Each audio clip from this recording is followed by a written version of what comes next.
नहीं भरा जा सकता। जो श्री कृष्ण कहते हैं, एक इंसान को खोकर आगे तो बढ़ा जा सकता है, मगर उसके खालीपन को हजारों लोगों से भी नहीं भरा जा सकता। जो सब्र के साथ इंतजार करना जानते हैं, उनके पास हर चीज किसी न किसी बहाने से पहुंच ही जाती है। जब तक विपरीत परिस्थितियों से लड़ोगे नहीं, तब तक वो तुम्हारे ऊपर हावी होती रहेंगी। सिर्फ वक्त के भरोसे मत बैठे रहना।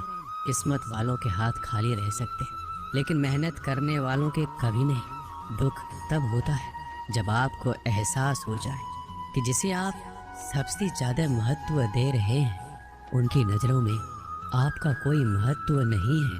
वो लोग अक्सर बदल जाते हैं जिन्हें हम हद से ज़्यादा वक्त और इज्जत देने लगते हैं। धोखा साथ चलने वाले ही देते हैं। ये कल भी सच था और आज भी सच है। बात बुरी लगे तो दो तरह से सोचो। यदि वह इंसान बहुत ज़रूरी है तो उस बात को भूल जाओ, और अगर बात बहुत ज़रूरी है तो उस इंसान को भूल जाओ। श्री कृष्ण कहते हैं, सत्य का स्वीकारना मनुष्य के लिए बहुत ही महत्वपूर्ण है। जब तक मनुष्य सत्य को स्वीकार नहीं करता, उसे असत्य से लड़ने की शक्ति प्राप्त नहीं होती। जब आप भोजन करते हैं तो आपका पेट स्वीकारता है कि वो भर चुका है और भोजन करना बंद कर देते हैं। जब आपको निद्रा आती है तो क्या होता है? आपका मन स्वीकारता है कि आपका शरीर थक चुका है और उसे विश्राम की आवश्यकता है। उसी प्रकार जब आपको किसी बुरी आदत को रोकना हो तो आपको स्वीकारना पड़ता है कि बहुत हो चुका है। लालच या मदिरापान, उस बुरी आदत को त्यागना तभी प्रारंभ होता है जब आप ये स्वीकार कर लेते हैं कि आप उस बुरी आदत के बंधक हैं।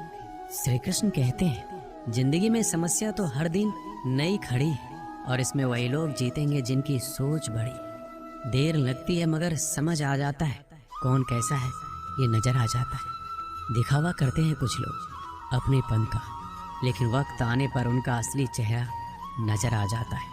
आप किसी के लिए चाहे कितना भी कुछ कर लो, जिसको धोखा देना है वो धोखा देकर ही रहेगा। छोड़ दी हमने हमेशा के लिए इच्छा करना। जिसे मोहब्बत की कदर ना हो, उसे दुआओं में क्या मांगना। जो गिरकर संभल जाता है, असल